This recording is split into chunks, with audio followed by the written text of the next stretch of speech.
basically first I would like to give a brief introduction about the Python. Okay, so thank you very much. So we have in Python very important library which is called, let's say, NumPy. So we will discuss that later on. So in NumPy you can deal with the arrays. For example, you have vectors and arrays and then tensors and everything. Then you have pandas. Pandas is where you can deal with the time series data. If you have, maybe you are working in different areas, so there are time series data. So you have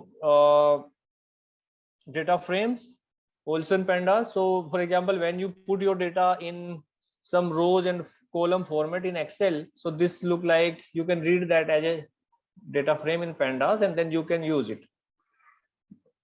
In SciPy, basically you have many modules.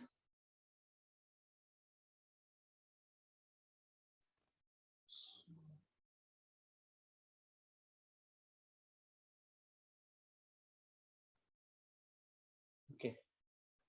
Then in SciPy, essentially you have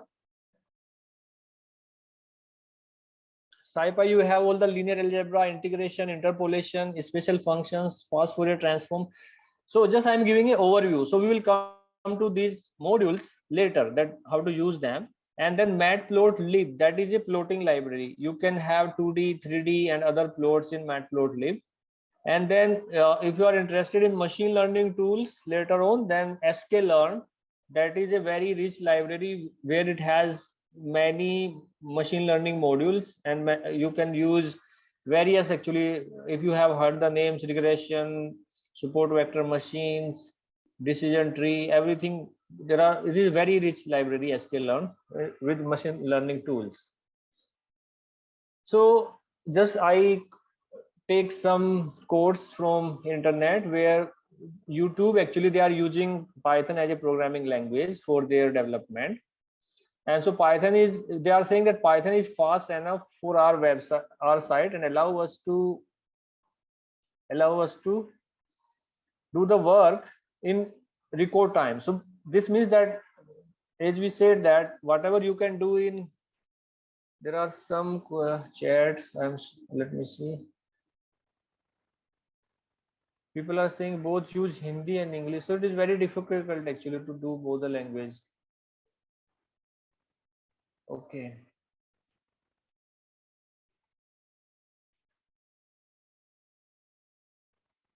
So YouTube used the Python. Google also use Python for many, actually, their work. And then United Space Alliance, NASA, also use Python for its basically different programming purpose. And then Stack Overflow, you may be searching on internet, Stack Overflow, like different questions that you can raise on internet. So Stack Overflow also they use Python. And different university, actually, for their work they use Python very much. Now this is called, if you see here, this is called TIO popularity index. So it tell you the popularity of different programming languages, right? So you can see that the Python is the topmost programming language. Now how they decide whether this is topmost? So what they do, they search how many documents are available on internet with the programming language, how many jobs opening are there, how many people, how many companies are saying that they need Python programmers. So based on that they decide the popularity. So you can see that Python has become the top most language in terms of popularity. And you can see that then it comes C, then comes Java, then C++, and so on. So Java used to be the most popular language with very good shares of jobs and other things, but now Python has taken the spot. And then there is another index that is called PyPL index. So this also say that Python is the most popular programming language, and then comes Java, and then JavaScript and C#, and then others language. So you can, the motivation from here is that in current time, where this is the main reason that it is popular is that it is a free language. Further, the development can be done in a smaller time than the other programming language, and it has very rich libraries. For example, MATLAB.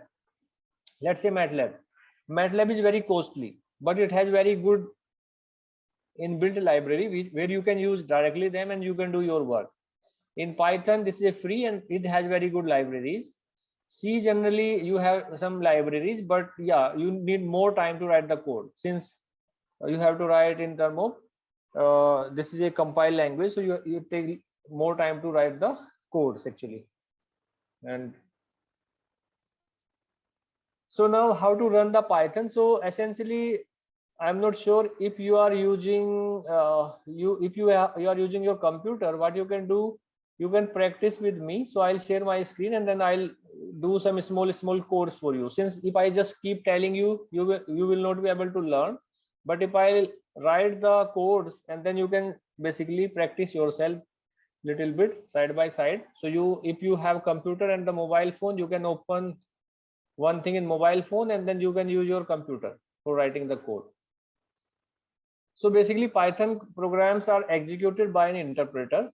The interpreter can be started by simply typing Python in a command cell, and we can also use idle environment for the running Python. We can use the read evaluation loop when the interpreter starts and when you have the prompt sign. So I'll show you these things. Now, basically, this is the basic introduction. Now, what we will do that basically using the code rather than just telling that okay what you can do. So we have to do some coding.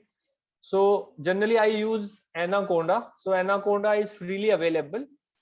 You can see the Anaconda screen here, Anaconda navigator. So what happens that in Anaconda we can use either the Spider or Jupyter notebook for our programming purpose. And then so basically let me use the Jupyter notebook. Hello, sir. Are you showing that Anaconda like? Yes, because yes, your yes. PDF is visible, only your PDF. I think you didn't share Okay, your okay, sure. So I think I have to share my this second screen also. Just Thank you. I'll share my screen, which is this one. Share. So now I have to use the, and hopefully this is also shared. Now my screen is shared where basically I have used Jupyter notebook, right? Yes, it's visible. Okay. So let me just new share. Let me see this one. Okay. Sure. Okay, so now I can change the name that okay, this is our Python, let's say lecture 1. You can see this Python lecture 1 I am writing, hopefully. And the font is fine, or should I increase the font?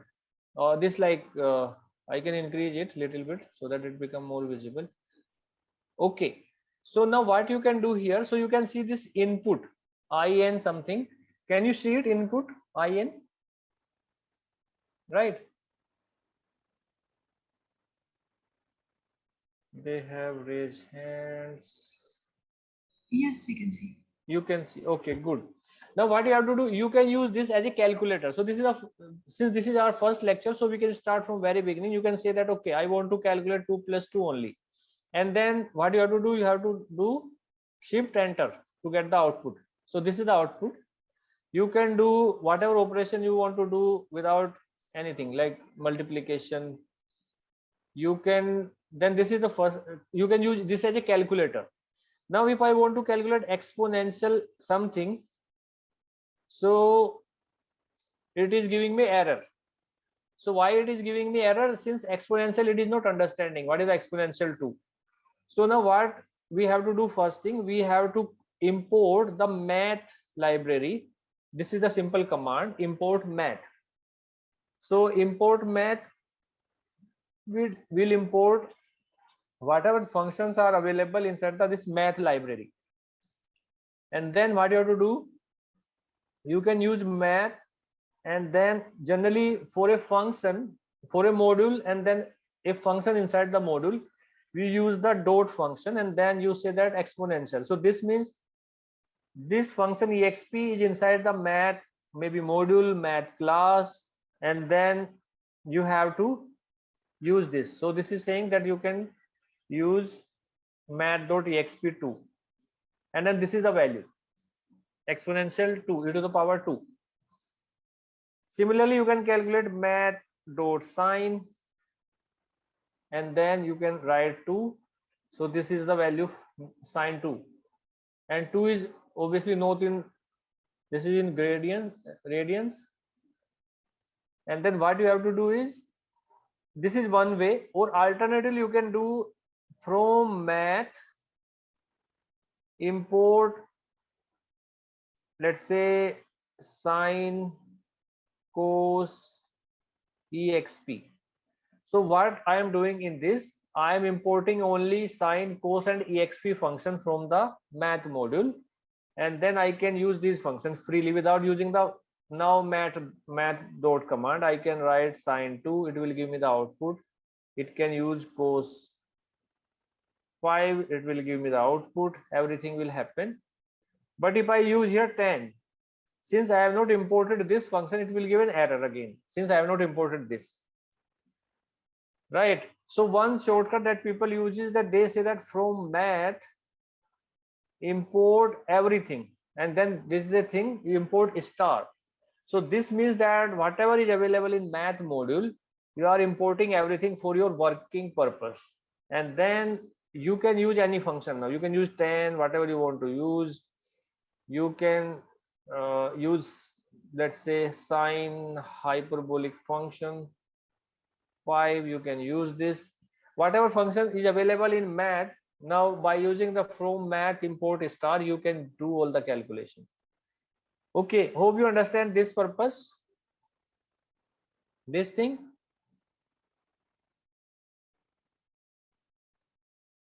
Yes. So I'll share these notes with you so that you can practice yourself. I'll share these notes, whatever we are doing, I'll share with you, and then I'll share with your sir, and then he will basically share with you. So import basically means there is a inbuilt library in Python, and we are calling this for our purpose to use it. That is the meaning of import. Import basically means, import, export. Import means calling something, export means sending something.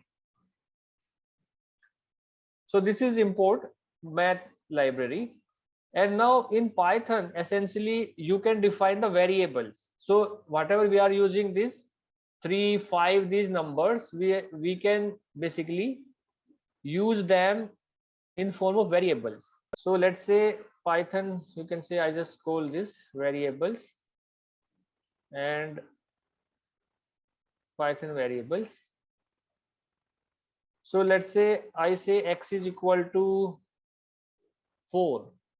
So this means I am assigning 4 to x, right? I can assign y is equal to 5. So instead of using 4 and 5, I can use x and y for my purpose. Then I can say that x plus y, and then it will be, the output will be 9, obviously. So in this case, what I have done, I have assigned 4 and 5 to the variable x and y, and then I can use x and y instead of 4 and 5. So you may have done these kind of things in other programming language, but here this is very intuitive. You can, this is very very simple thing that you can understand this quickly. Now what further you can do,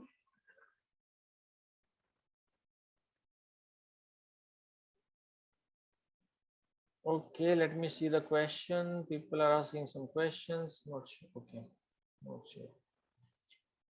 Okay, now there is a type. So in Python you can see what is the data type. So in Python there are different kind of data types are there. So I can write here Python data types. So let's say if I say x is equal to 2, then I can check what is the type of this x. So it is saying integer, type of x is integer. So you can understand that this is an integer. If I say x is equal to 2.5, then you can check what is the type of x now. So this is a floating point. And also you have observed one thing, that initially we assign a integer to x, and then later on we assign a floating number to x. So, and it has not given an error. In C or C++, if you make a variable as integer type, then it can only take integer type values. If you make a variable floating type, it can only take the floating values. So you cannot change in between integer type to floating type or other type. But in Python you can do it, and that's why Python is called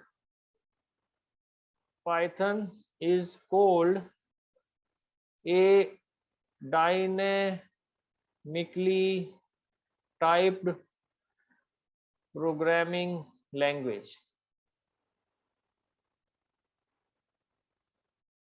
So this is called a dynamically typed programming language. Essentially you can change the type of a variable between the code, or you can change it on the fly.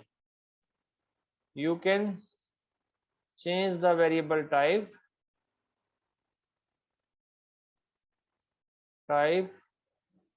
on the fly. On the fly basically means you can change in between. Okay, now you can have a string. So we have defined till now integer and floating point.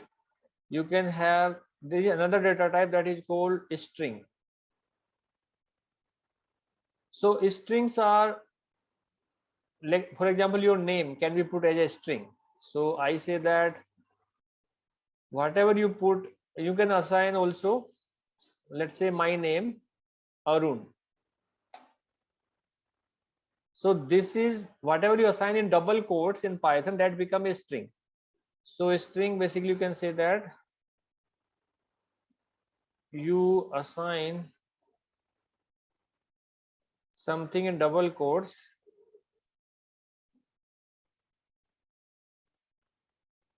become a string in Python. So for example, this is a string, and then how you can check it? You can check the type of x now. So it's saying str, so type of x is str. And why we are checking this? Since you can use this thing in later, that what kind of function you can use on a string, that that is different, that depend on the data type, right? So I can say that y is my, I can assign this Kumar, that is the surname, right? And then the good thing is that I can basically do x plus y, and that will give me this one, Arun Kumar. So it has connected, or it has joined the strings, two strings, and then that become the full name, but there is no gap here. So how to handle this? You can call a variable z, which is just a white space. So this means this is a white space, this is also a string, this is called white space. So you can comment it. So this is a white space string, and I want to put in between my name. So I can say that x plus z, since I want a white space, plus y, and so this is, there's a white space now. Okay, so now you understand that what you can do now there. So you can say that if you want to see help on the string, so you can pass the data type inside of this, and then you can see the help. Okay, not x, you can actually string. So this is a string. So you can see that this is a help available on the string, that what kind of functions are available on the string.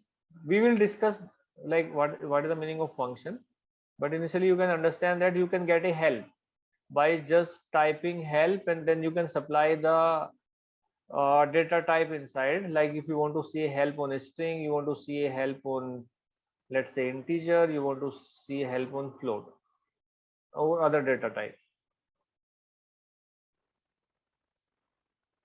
Now one more thing that you can do, let's say x is a string, and then you can do x dot, and then you can see what kind of functions are available for a string, and then you can press a tab button. So you can see that if you put x and then dot and then you put a tab button, you can see that you can capitalize, you can do, that is right. You can center, you can count, you can encode. There are different functions are there, expandable, find, index, and all these functions are available for a string. So you can search about these functions and you can work on this. So I obviously I'm not going to cover all these functions, but yeah, you can use this function. For example, let's say we want to use x dot capitalize, this function capitalize, and then what it will do, generally what it does is it make the first alphabet whatever you have in the string is capital, but in this case this is already capital, so there is no change here. So what you can do, you can use some another variable. Let's say u is equal to, just randomly I'm taking something, this one, this is my u, and then you can use u dot capitalize, and then this one. So what it has done, this function as an, okay, so what it is doing, that you have u, so this is a string, some string, and as we discussed that a string is something which is inside double quotes or even single quotes or triple quotes, that become a string.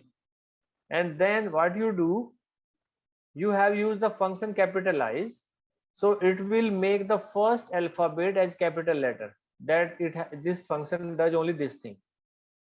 There are other functions, let's say, which make everything to be, that is a function u dot upper. You have to, when you will practice, you will automatically remember these functions. So there is a function upper function, u is the string that we want to operate the upper function, so u dot upper, and then you see that it has made all the alphabets in capitals. So this is the upper function, right? So all the alphabets it has made in the capital, so you can use this function. There are other functions like count function. So what it does, it counts the number of different, you can give a alphabet or you can give a segment. So how many f are there in the string u, that it can count. So how many f are there in the string u, you can use this u dot count, and then you want to check only this part f, and obviously you have to pass this inside the double quotes only, since this is a string. So there are 5 f actually in the string. You can use u dot count, and then instead of using f you can use, let's say, fg. So how many fg are there in the string? So there are 2 fg are there in the string. So in this way, and then you can see that you can try all these functions yourself.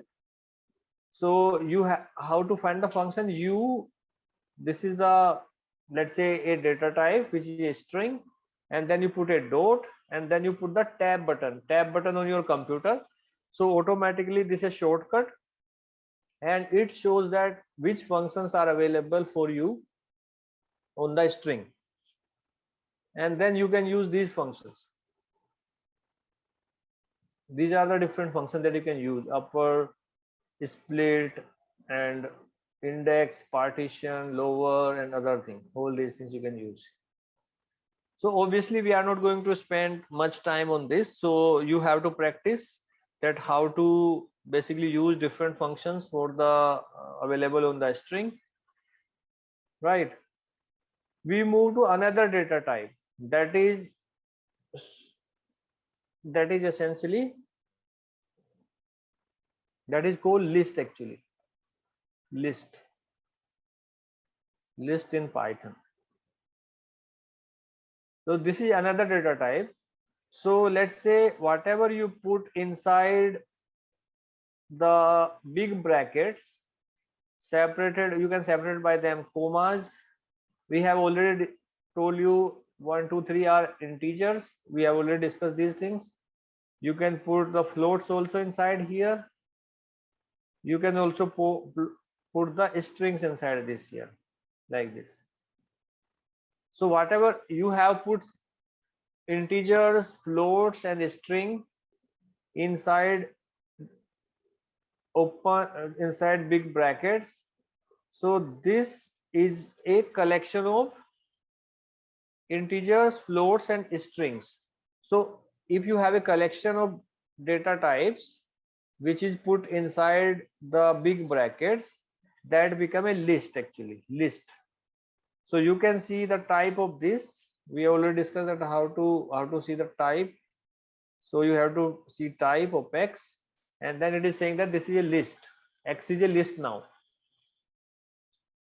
Now what is the good part with this, that this is a collection. So if you have collection of names, you have collections of numbers, you have collections of strings, you have collections of many other Python or data types, then you can put them as a list.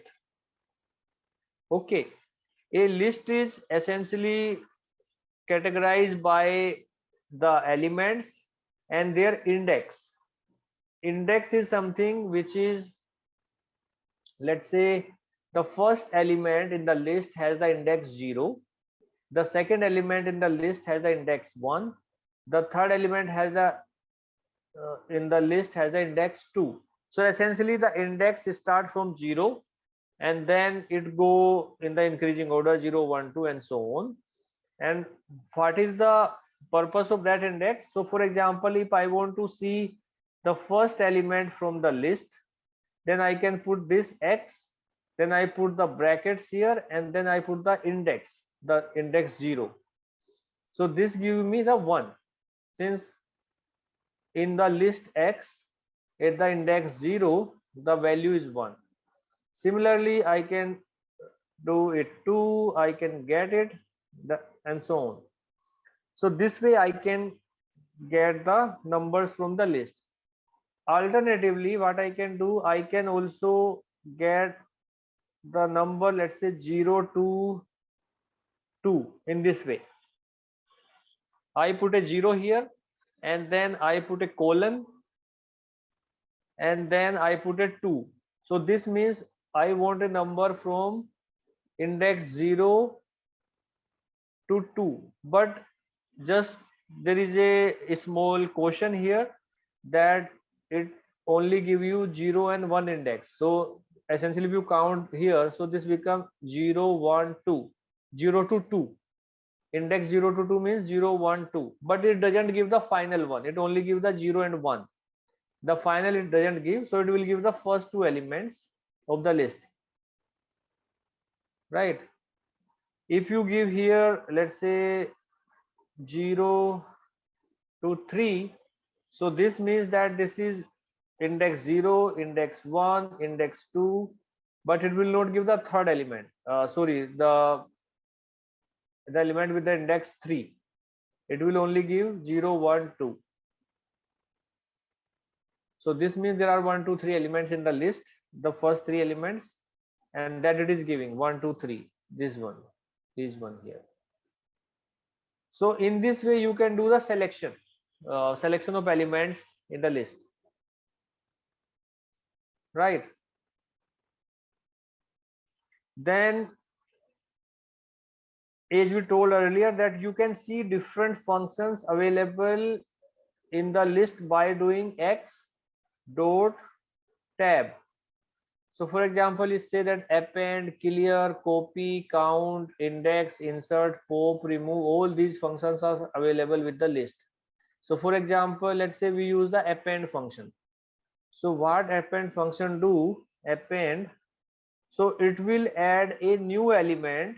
Append means adding something, and it will add this new element at the last of the list. So for example, if I put here, let's say 10, but this I can put a number also, I can put a string also. Let me put the number. So what it will does, it will add this 10 at the last of the your x. So if you see x here, x now, so 10 is added in the last here, new element you have added. You can do again x dot append, and then you can add some name here, xyz, you can add in the last. So now your x become, there is a xyz added in the last here. So this way you can keep adding the element in the last of the string by using the append function, right? Similarly, what you can do, you can delete actually some element from the list. So you can say x dot delete, if there is a delete function, x dot remove function, x dot remove function is there. So let's say I want to remove some number 2 from this. So now my list will be without 2.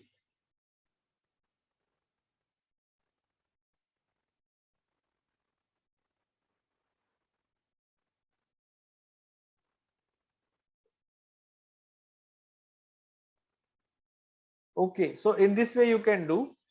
And then there are some questions that just I have just seen quickly some questions. So we are saying whether we can use a list within a list. Yes, you can do it.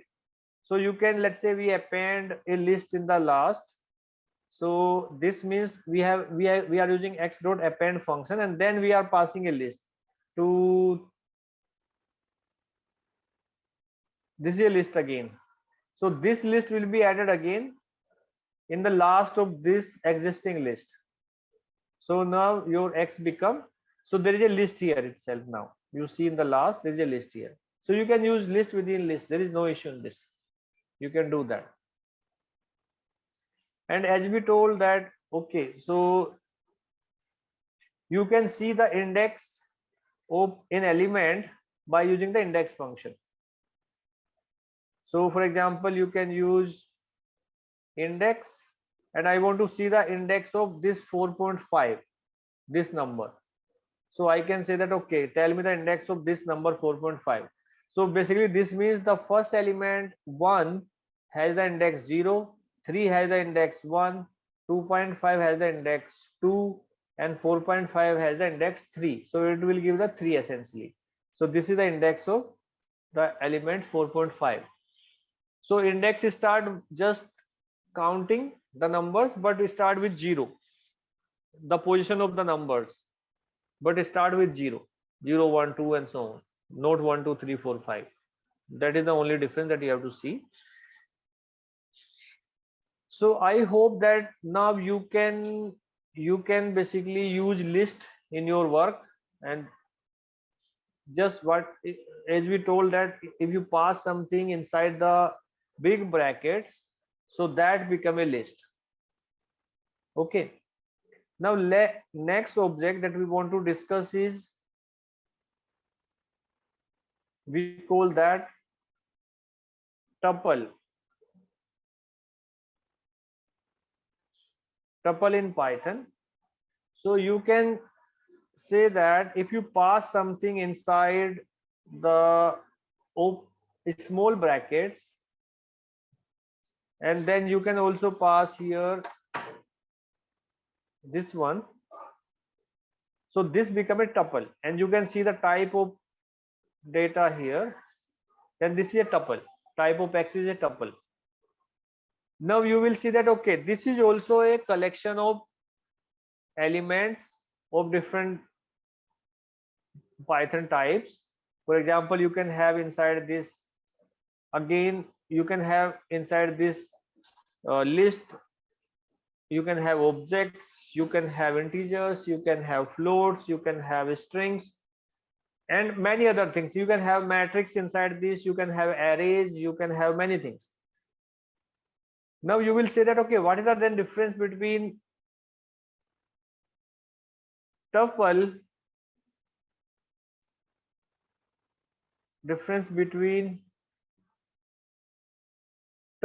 and list? Okay, so this becomes the important question. So basically, tuple, essentially, if you see here x dot, as we can check the functions. So there are only two functions available with tuple. One is count and another is index. So essentially this means that neither you can add anything once a tuple is created, neither you can delete anything if a tuple is created. So from this, you cannot add any element to this as we were able to do in the list. You cannot essentially delete elements, you cannot insert elements inside the tuple. So this means tuple is, so this means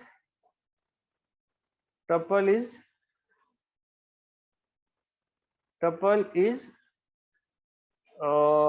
not having the functions which were available in list. That is one thing. So you cannot add anything, you cannot delete anything from tuples. And so whenever you want to have an object where you don't want to add further or delete anything, you can create a tuple. And if you have in mind that you have to add or you have to delete the elements, then you have to create a list.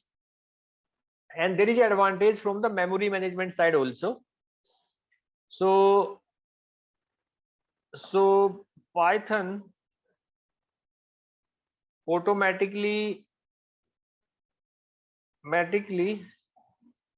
allocate more memory if a list is created.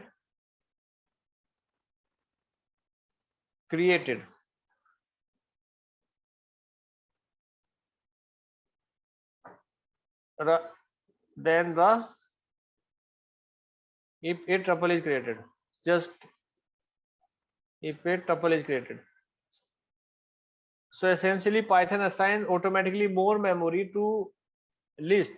The reason is that, for example, if you know that, okay, since in list you can add more elements later, so that's why Python automatically give the enough memory so that if you have to add many things, so you can keep adding that. But in tuple, Python automatically know that you are not going to add anything and you cannot add even anything, so that's why it assigns a optimized memory. So from memory management point of view also, you have to have, you can use a tuple if you don't want to add or remove anything, and if you want to add, or this is a dynamic kind of a structure, you can use a list rather than the tuple. So the functions available with tuple are very limited, as we say that x is this, and then only what you can do, you can just count. Since count, you are not changing anything, maybe how many one are there you can count, and then you can find the index. So for example, you can find the index of 3, that is the index 2, and then you can use x like to get the elements from this. And the first element is 1, and then the last element is this list. So you can extract the elements from this tuple, you can see the index of different elements and so on. But obviously you cannot insert, you cannot delete, you cannot append in the tuple. So that is the only difference between tuple and list. So tuple is also a collection of elements. List is also a collection of Python elements, Python data types, you can say. But tuple, you cannot add or remove anything. In list, you can do those things. That is the difference. Okay. Now there is another data type that is also very important. That is called dictionary.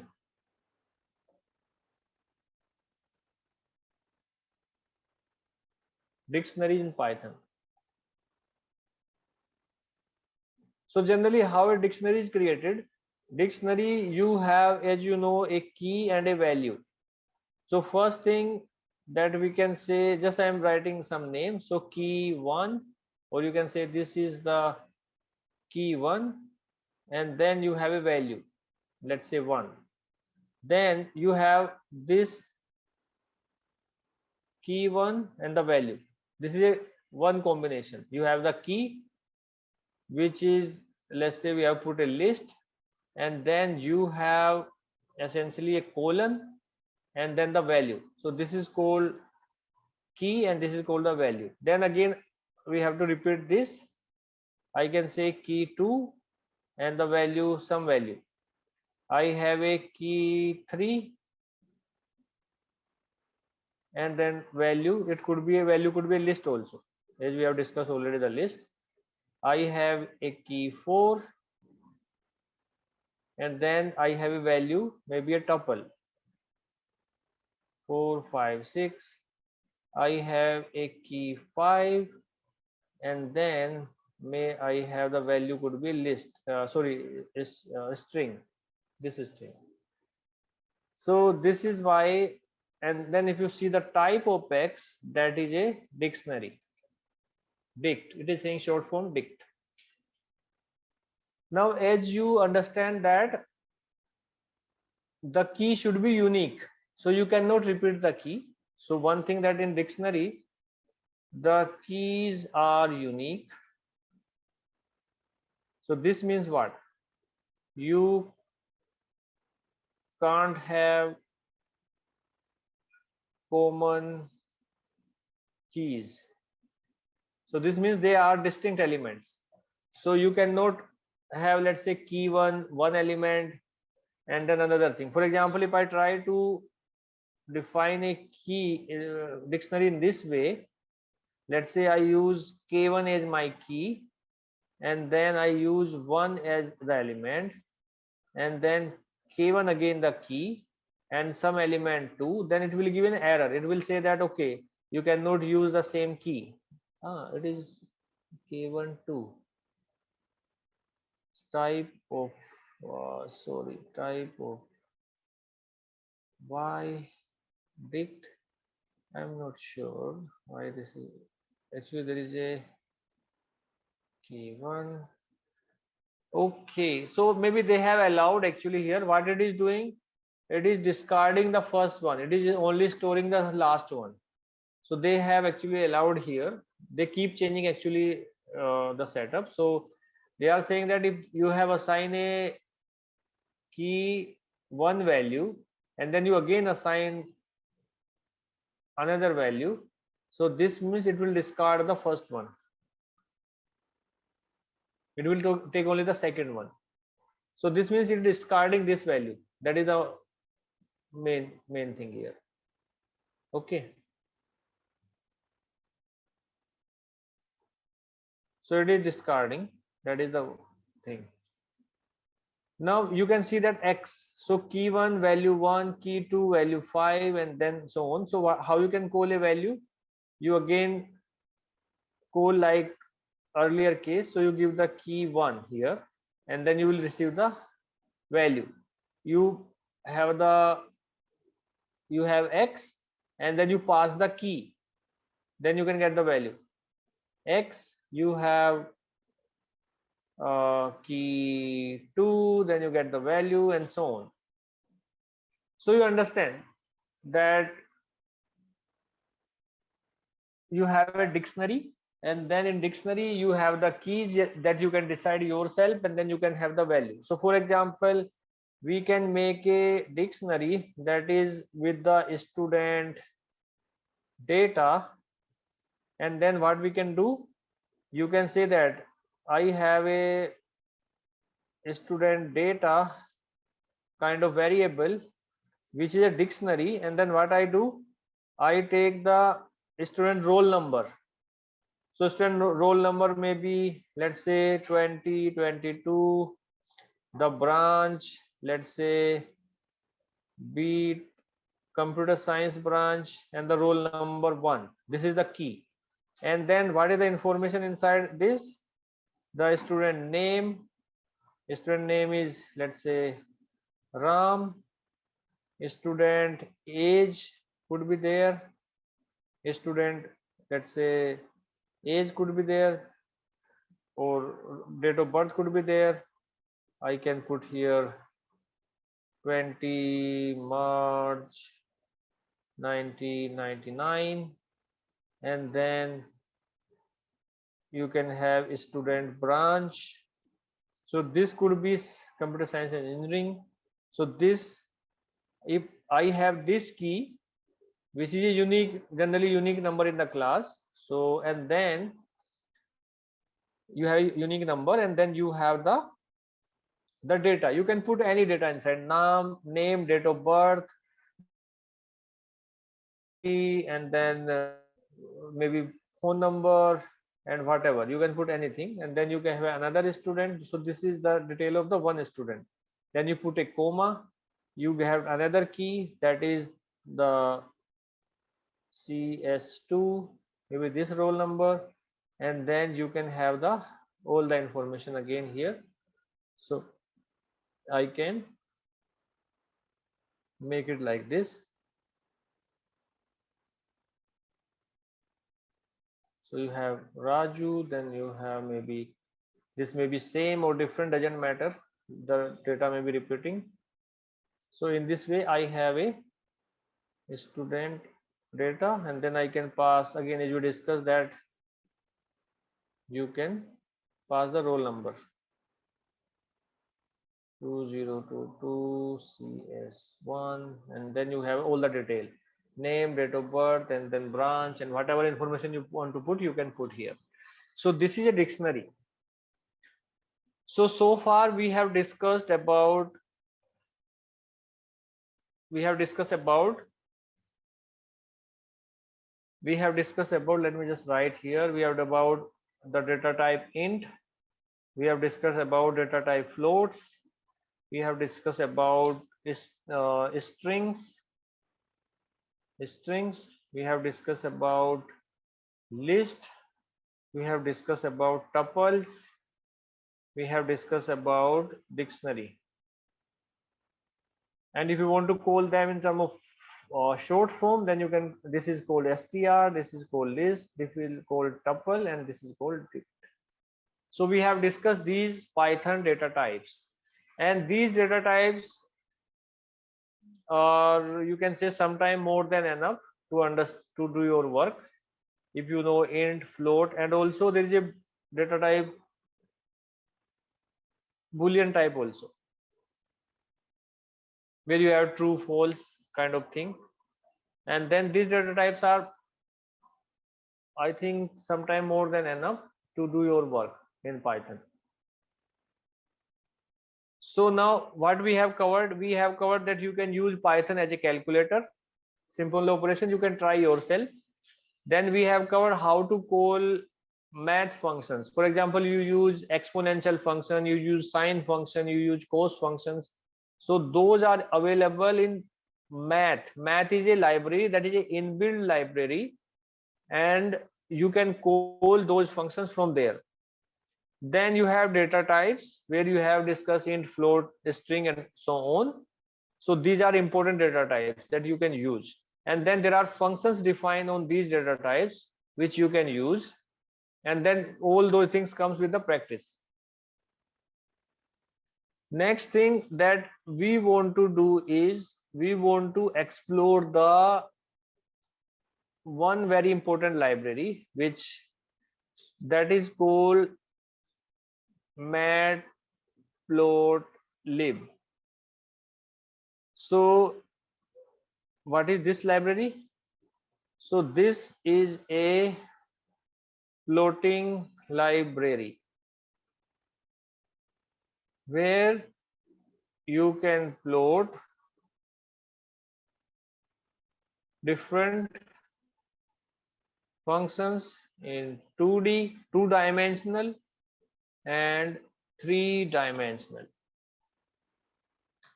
Now let us do this. Let us try to do this.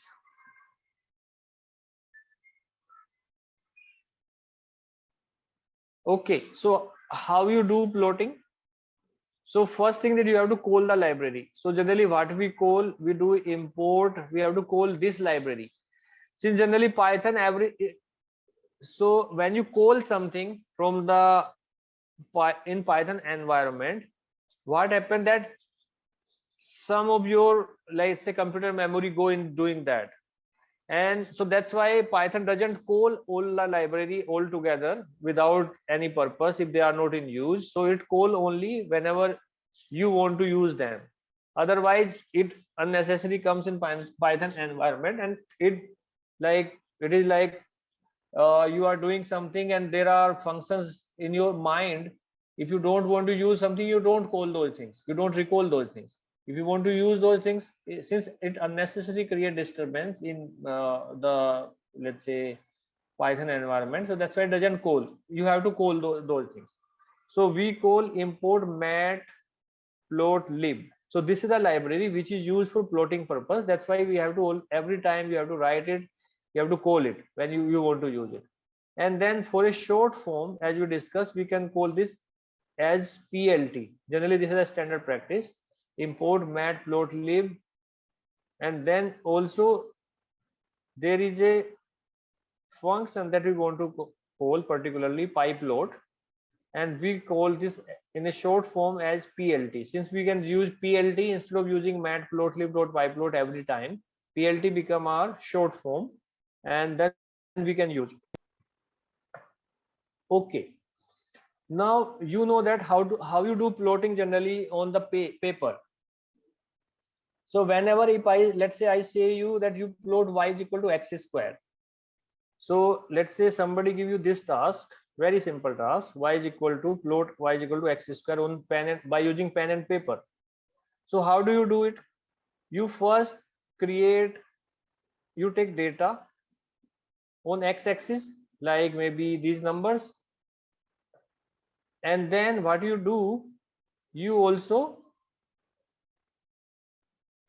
calculate y by hand yourself or by calculator.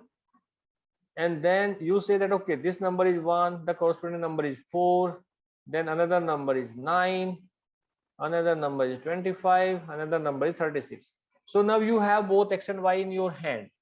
And then what you do in plotting, you essentially put dot on x-axis, you put the corresponding dot on y-axis, and then where they intersect, you put a dot there.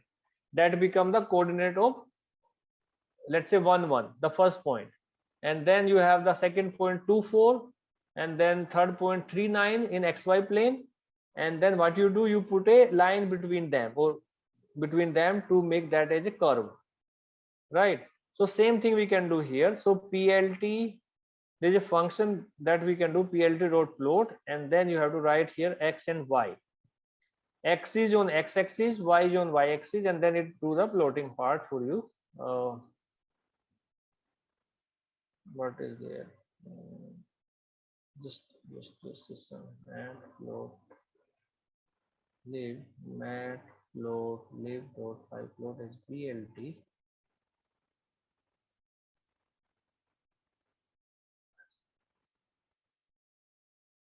Okay, we have miss 16, so it's saying that these array are not equal, so that's why there's a problem here. So this is the plot that you can see that 1 2, and then you can also put the dots here wherever you have the points, so you can put the dots. So you can put here the dots also. So these are the dots. You have the what are the dots are there, you have these dots. And then there are functionality here. You can put the color also with the dots, so you can put G, or you can put color, COLOR, color I think is equal to, let's say, red. So you can make these dots, you can change the colors. There are actually, this is a very rich library where you can basically put the many things. So in this way you can see everything. So if you use plt.plot and then you pass the x points, you pass the y points, and then you put this one minus sign, and then O4, basically minus sign for you want to put a straight line between them, and then O sign for putting the dots wherever points are there, big dots, and then you want to put the color of them, then this become the your chart. Color, actually there are various choice, you can keep changing it whatever color you like. You can have green color, you can have this color. So this is the way that you plot in the matplotlib. So we have plotted only a very simple function where we have created x and y by hand, but there are alternative way to do more work.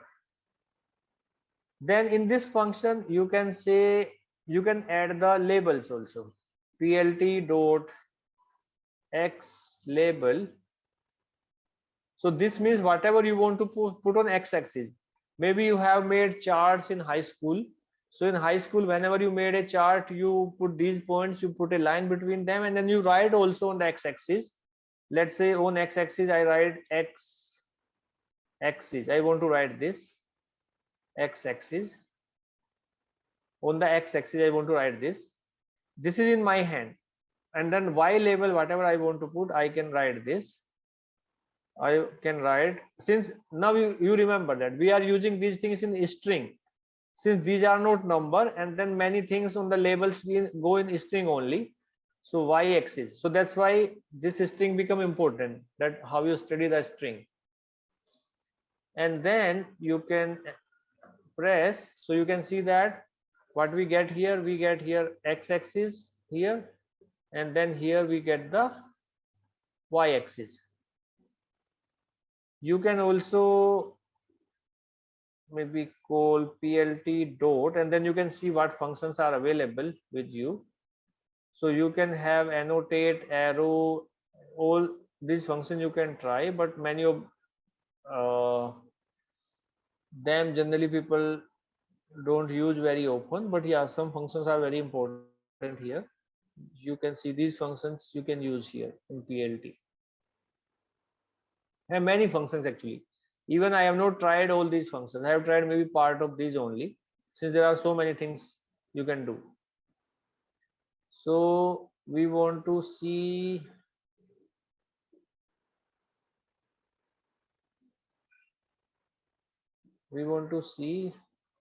the title, whether you can put a title here. So you can put a title of this chart. We want to put a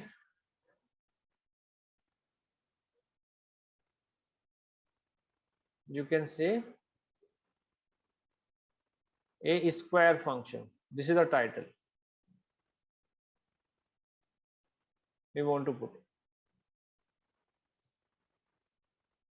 So now you can see that we have done something very simple thing, but yeah, this is the beginning, that you should know that for plotting anything you need both x values, you need y values, and then later on you can change their colors, you can change their like labels, you can write the name of the whatever function you write, and so many things you can do.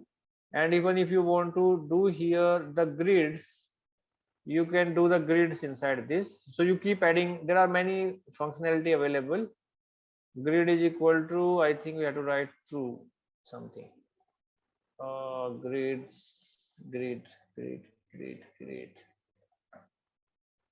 Okay, so there is grid is not there. Okay, so if you miss something that you don't remember, so the last option is that actually nobody can remember all the function, that I can guarantee you. So you should know how to use the help.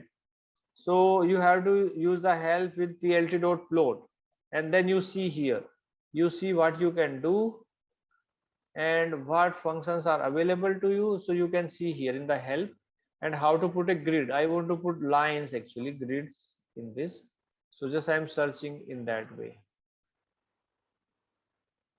So you can see data, then you can see all these things that you can pass inside the function. So point marker that you can use, solid lines style, all these things you can pass inside the that plt.plot. So you have to parameter xy, and then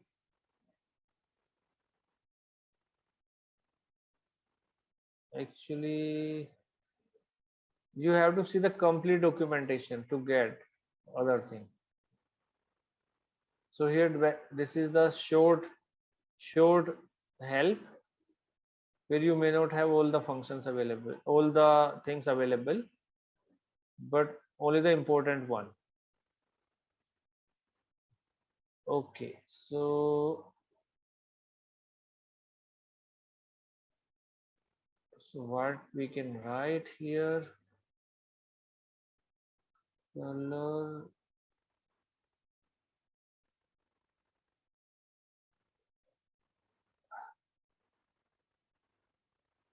Okay, okay, maybe I need to check that how to put the grids, since so this is, you know, that this is the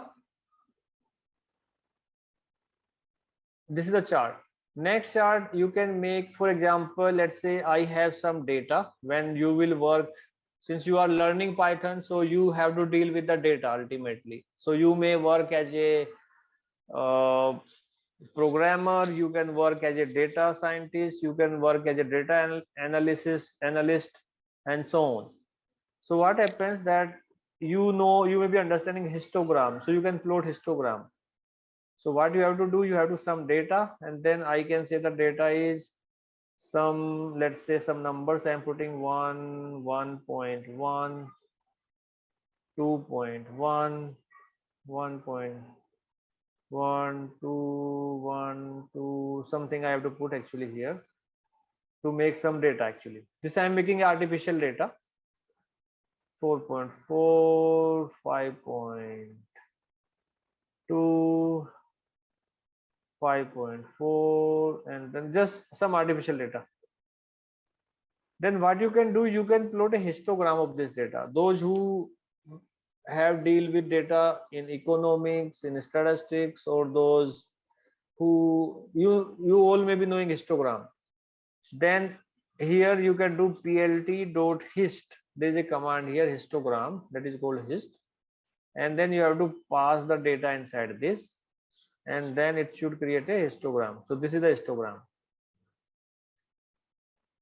So this is creating, let's say it has divided into automatically itself in interval, and then it is counting the frequency, whatever frequency is coming, since no number is repeating actually, so that's why this is the case. Maybe some number is repeating, but not all. So this is a histogram, and even you can pass here the bins, maybe let's say 20, then it may be very slightly different this way. So it is counting the frequency actually in the data. So this is the histogram of the data. Then you may be interested in the scatter plot. So this is the histogram, there is a scatter plot. So obviously you should know what is the meaning of a scatter plot.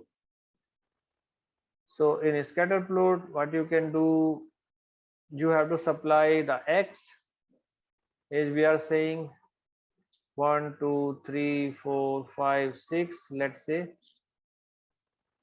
these numbers, and then the corresponding y we need to supply it. So it could be 1, 2, 3, 5, 6, 7, 8, this one. And then you have to supply plt.scatter. So this means you have to supply both the values x and y, and then this is the scatter plot. So generally scatter plot is used in, let's say, when you deal with the statistical data, so it is very common tool. So that's why scatter plot is important. So we have, let's say, for your purpose, we have used very simple functions, and we have used some functions from matplotlib. So we will discuss more things in maybe upcoming sessions. So I want to take you further. So we want to define a function, actually function in Python. How to define a function in Python? So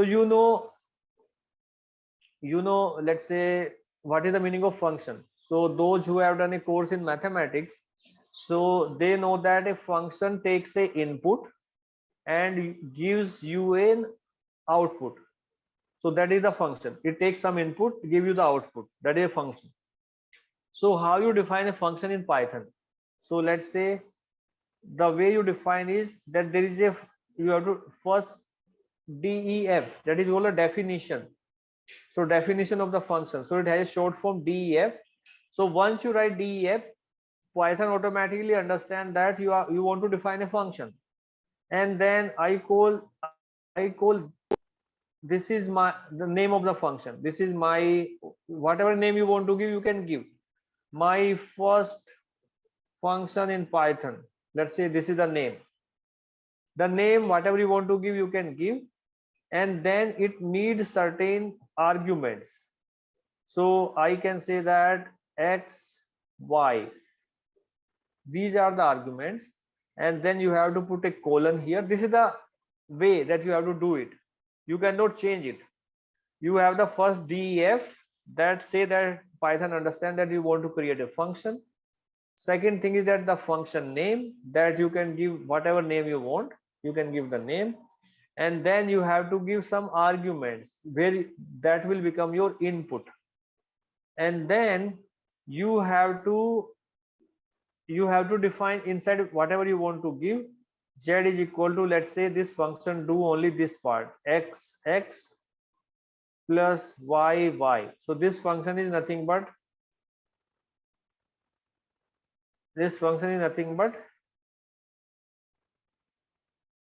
x square plus y square, x into x plus y into y. So this function, whatever you give, calculate you x square plus y square. And then every function has a return thing, return. So return z. So this make my function complete. So what you do, definition def, say you that okay, you want to define a function, Python understand this thing. Then you have to give the function name, like my first function is the function name. Then you have to pass the input that you, whether this is a one variable function, two variable function, or whatever, you can define any variable function. And then a colon, then you put the enter, and then you define whatever you want to do inside of the function. Maybe it is squaring something, it is taking the third power, this is calculating square root, whatever you want to do, you can do. And then ultimate last thing is that you have to return something, that it give the value return to you. So this is a standard way of defining a function. So now this my function is ready. This function is ready in Python. And then what I have to do, I can call this function now. My first function, this is ready. And then I can pass the value here, some numbers. Since it is working on numbers, so this is my function. So, and then I get the output. So 2, if I pass 2, 3, it calculate inside z, that is 2 square plus 3 square. that is 4 plus 9, and that is 13. So this function is giving me the value 13. So this way you can write many functions. I can write another function. I have to start again with definition. My function, and I can give the name 2 here. Let's say the first function was there. I have another function. I can say I can take 3 variables inside this, and then I can say that directly return it calculate, let's say x plus 2 star y plus z star z star z. So it calculate x square plus 2y plus z cube, and then this my second function is ready. I can deploy it. I can say that my function 2, and then I can pass the value 1 to 1, let's say, or 1 to 1. So what it will give? It will give 1 square, that is 1, plus 2y, that is 4. So plus z cube, that is again 1. So 1 plus 4 plus 1. So it should return me 6 after doing this operation. So this is my function 2.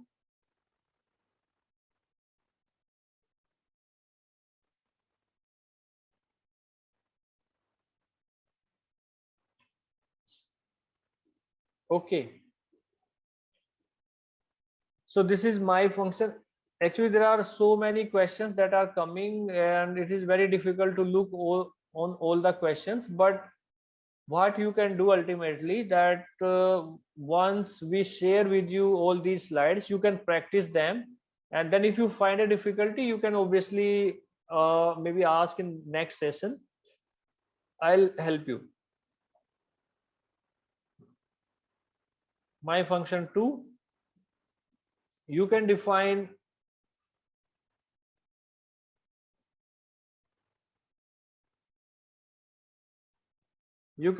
another function, whatever you want to do. My, let's say, function 3, you can give whatever name you want, and that function may take a string. So it take a string, some string x as an input, and then what it does is, so I can write a basically help here. That generally what the good practice is, that you write the function type. So you can write what is function, this function, I can write this thing, that this function capitalize the string passed to it. So this is the work of this function. I can write in this way. This is a good way of writing the code, that you can write in triple quotes, and then you can write it here, and then what it does is it returns me return x dot upper. You know that we have used this function upper, this function. If you pass a string, then upper function will capitalize all the alphabets in the string. And then note that you can write here that this function, since upper is applied only for a string, this function takes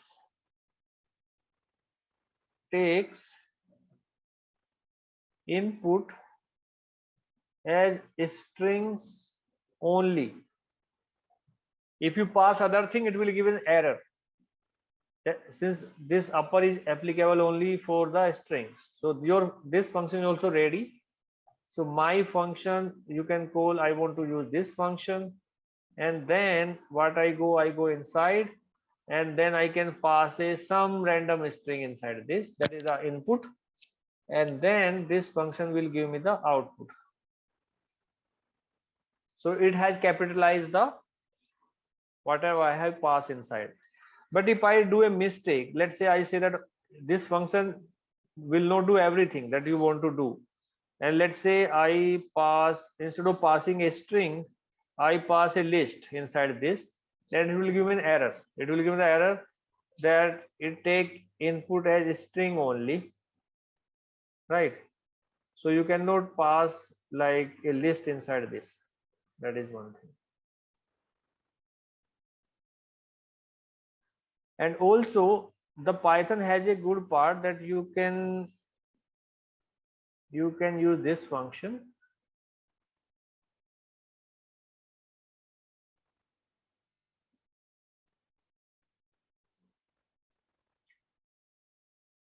So you see this one. Let's say I want to know about this function, my function 3. So what I can do, I write my function 3 and then question mark and then shift enter, and it's saying that this function capitalize the string passed to it. This function takes input as strings only. So whatever I have written there in the help, this side, the description of the function, you can see it. So for example, you have several functions and then sometimes you forget that what this function is doing.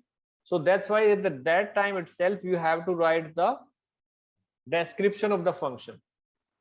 So for example, if this function is squaring, so I can write here the description of the function.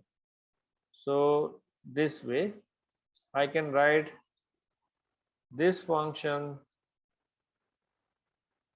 squares and add the past values to it. So basically this function is squares, first square and then add the whatever the values are there to it. So this function in this way you can use. You can also see the help of this function by going back. So I have run this function, so I want to know about the function number, my first function, basically my first function question mark and this one. So it is here. So this function squares and add the pass value to it. So this you can see here.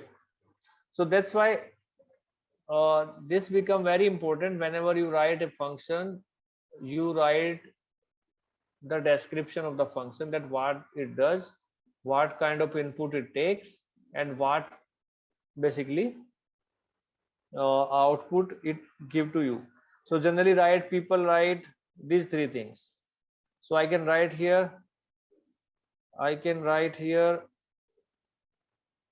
input. So numbers, it take numbers as input, it take output as again numbers will be output, and this is the description. This way I can give input, output, and what description, what it does. So in this way this become a good practice to write a function. So again you can then call that function again here, and then you can see so you can see everything here, that it taking input, output, and what the description of the function. So this is the this will give you better codes. And generally what happens that when you work in an organization, so the function you have written it has to be used by many people. So for example, if you have developed something, some code, and that is usable, so everybody use it. So now there are maybe hundreds of lines of code, there may be 5,000 lines of codes and even more. So if you don't write the description, so the other person will not understand what it is doing, what kind of operation it is using, what is the input, what is the output. So that's why whenever a person write a code, so they write it in a very, let's say, user friendly way, and then the other persons who want to use them, they can use them, right?